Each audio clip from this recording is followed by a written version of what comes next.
Tak já vás všechny zdravím u dnešního krásného dne. Jsme v Žibřídicích, kde se nachází přestěhovaný orloj z Kryštofova údolí. Já už vedle sebe mám Alici, která nám řekne víc o tomto orloji.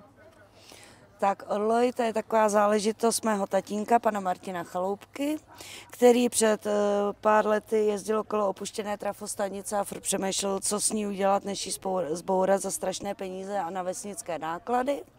A vybudoval právě z toho popudu ten orloj. Na orloji se podílela spousta známých lidí, jako Martin Dejdar, Jirka Lábus, Jiřinka Bohdalová, spousta libereckých podnikatelů nebo politiků, kteří vlastně fandili panu Chaloupkovi v jeho aktivitách. Orloj je naprosto unikátní tím, že je to třetí orloj v republice a je to vlastně i technická památka. A máme orloje 3, máme jeden pražský orloj, máme olomoucký orloj a máme orloj, který se právě teď nachází v Žibřídicích.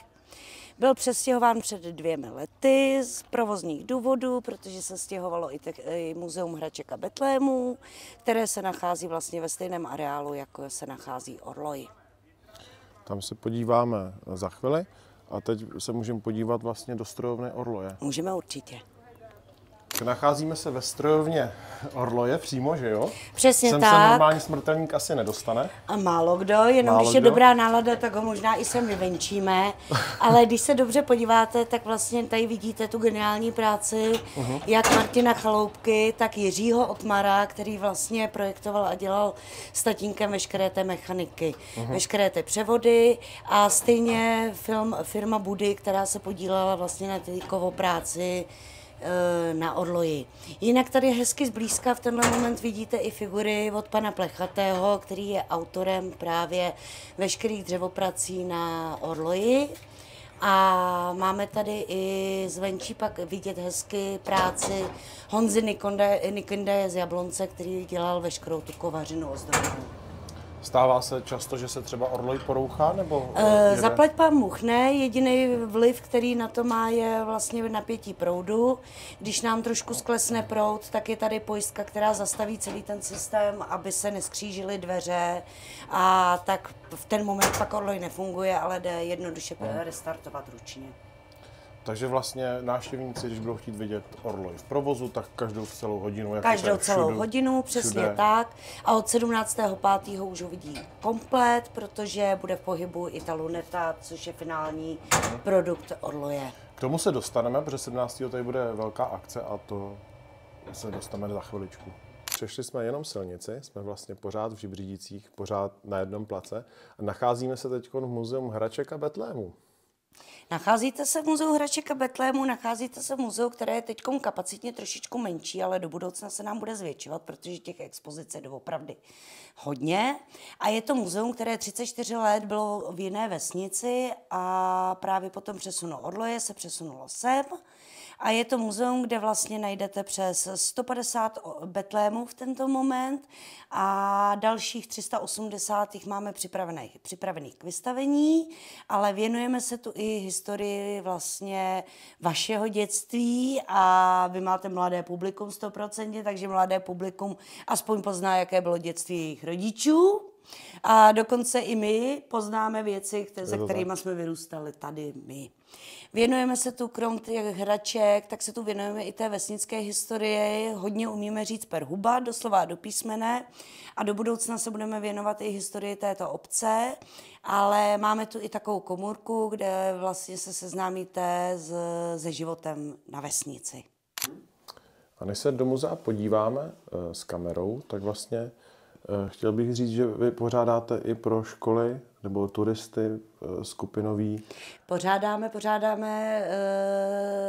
prohlídky pro turisty, prohlídky pro lázeňské objekty, jako jsou lázně Liberta nebo lázně Kunratice, ale celých vlastně pomalu 35 let se staráme i o školy, které k nám pravidelně buď v období předškolními prázdninami, anebo hodně v období vánočním jezdí a my pro děti máme nejenom to muzeum, ale máme pro ně připravený i v současné době program ve sklárně, kde se děti můžou ve sklářské dílně naučit něco zajímavého ze sklářského řemesla.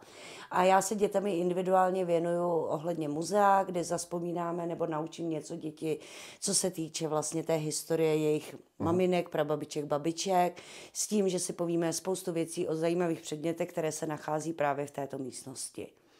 A můžu s váma jednat jako s těma školáčkama, můžu vám položit jednu cvičnou otázku, přemístím se sem a určitě vy jste takový dva zdatný hadači a určitě mi řeknete, co je tohle, chlapci.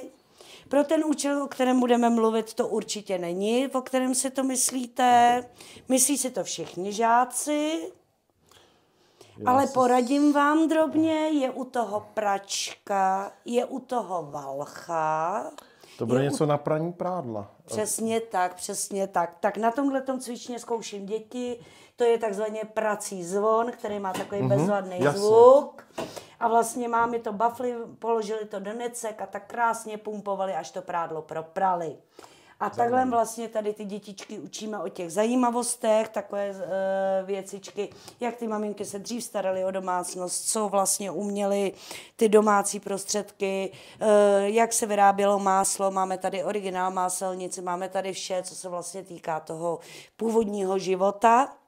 A můj nejoblíbenější exponát, na kterém zase zkouším všechny mé známé a kamarády, který když vidějí tuhletu postel, tak říkají, to je strašně mrňavá postel, to je, ty historický lidi v té posteli spali, jak se do toho vešli. A já byli menší, že jo? Byli menší, to je pravda, sice postel je historická, ale vlastně tohle to je postel z ložnice mého tatínka, ve který celý život spal můj tatínek. A přestože můj táta měl nějakých 195 cm, tak spal v této 176, protože se mu v tom dobře spalo. A vlastně exponáty, které tady vidíte, tak z velké části mě osobně připomínají vlastně oba dva moje rodiče, kteří už tady nejsou.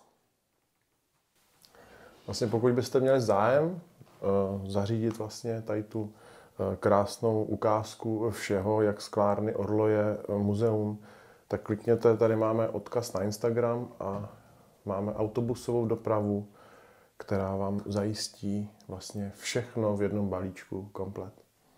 Co mi chceš teďka ukázat? No, já vím totiž, že jsi z Jítravy a chci ti ukázat tohleto šichtovo patentní mýdlo a tady pak máš mydlící prášek Sampr a máš tady mýdlo s jelenem. A víš, proč tě na to upozorňuju? Netuším. Protože šichtovo mýdlo vzniklo v Rynolticích, který je kousek od nás, od Jítravy. To je součástí.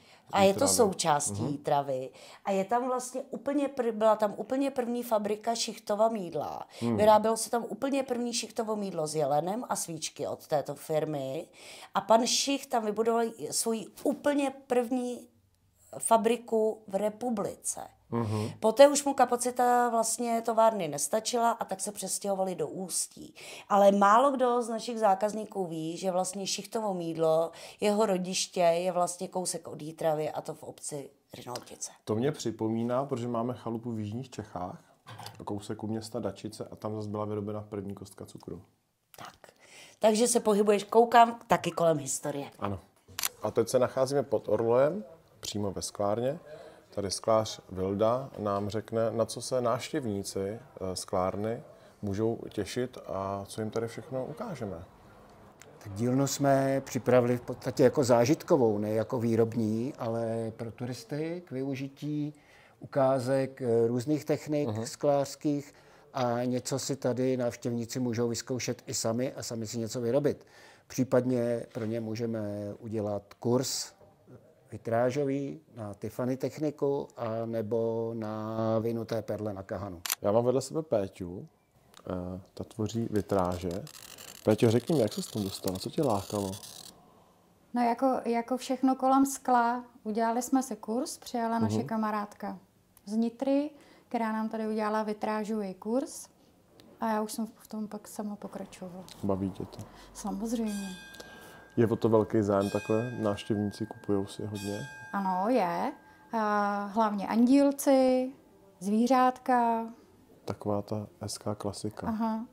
Po krásné ukázce sklářské dílny se nacházíme teď venku Tady ty kostky, to jsi vyráběl ty, jsou celkem 3, že jo? Ano. Jedna se nachází právě že tady, druhá je v Jitravě a třetí se bude posílat do New Yorku. Jak ti to napadlo, nebo co to jakoby je ta kostka? Ta kostka v podstatě vznikla náhodně, že jsem přišel ke kamarádovi do dílny, kde se řeže vodním paprskem. A toto jsou vlastně zbytky z mezikruží, který si tam někdo nechal vyřezat. Takže v okamžiku, kdy jsem ty zbytky viděl, tak už jsem tu kostku viděl. Ona tím, jak má ty hrany, řezaný tím vodním paprskem, tak oni jsou hrubý a jinak vedou to světlo než ta plocha toho skla. Tím pádem jsem ji nazval skleněné sférické linky. A když ji budou chtít návštěvníci vidět, tak v noci svítí. V noci svítí v okamžiku, kdy se rozsvítí veřejné osvětlení. Tady tak svítí i kostka. V Jitravě svítí na časový spínač od 8 hodin do půlnoci. No a teď se ještě podíváme na ukázku řezaného nebo broušeného skla. Jo. Tohle je jedna z technik, které si tady můžou nazkoušet návštěvníci. Dělají to i děti od 6 let. Jo, takže dostanou takovýhle sklíčko a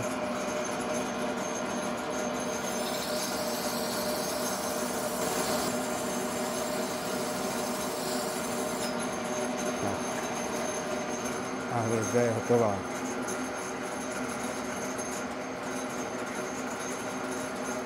Koukám, Žibřidice hlavní nádraží. Jak tohle to mám chápat, Alice? No, naprosto jednoduše. Sice tady v životě neprojel vlak a nejbližší vlak je ve Zdislavě, ale jelikož já jsem tak trošku šílenec, a mý kamarádi jsou tak trošku šílenci též, tak se nám podařilo sehnat další muzeum, a to Muzeum železnice.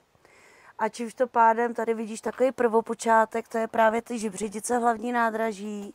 To je začátek toho muzea. Teď zrovna se chystáme na budování peronu s jízdním řádem od nikud nikam. A sem přijdeš, cvakneš si krásný kartonový lístek, dojdeš si na nástupiště a z nástupiště vstoupíš právě do toho krásného muzea železničních věcí. To je zajímavý. To, jak jsi říkala, nástupiště od nikud nikam, to se inspirujete našima cyklostezkama českýma. Já se do politiky nepletu, a spíš bych to brala, že je to takový to chaloupkovský, který byl schopný spočítat, jak daleko je bývalá vesnice od severního pólu, tak si dal tu práci a nechal to spočítat. Tak já, jelikož jsem byla zvyklá mít celý život za sebou tráť, tak jsem si ji taky přivezla. No. To je hezký. A máš nějakou představu, nebo už je nějaký datum, kde by se tohle muzeum mělo otevřít? Na začátku léta. Doufejme, když všechno dobře klapne, tak bychom měli na začátku léta začít s muzeem železnice. Určitě nás sledujte, protože my budeme tady pořád na blízku, protože o tuhletu událost určitě nechcem přijít. Takže nás sledujte jak na Instagramu, sociálních sítích, YouTube, prostě všude a my se vám přihlásíme. A jinak to je opravdu hezká zpráva, nečekal jsem to. To je opravdu milý překvapení nakonec. Jak se říká, to nejlepší nakonec. Je to tak? To my jsme takový.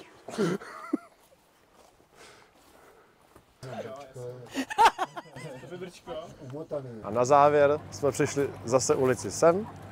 Tady si dáme už jenom občerstvení, zmrzlinu. A budu se těšit, že se sem přijedete podívat.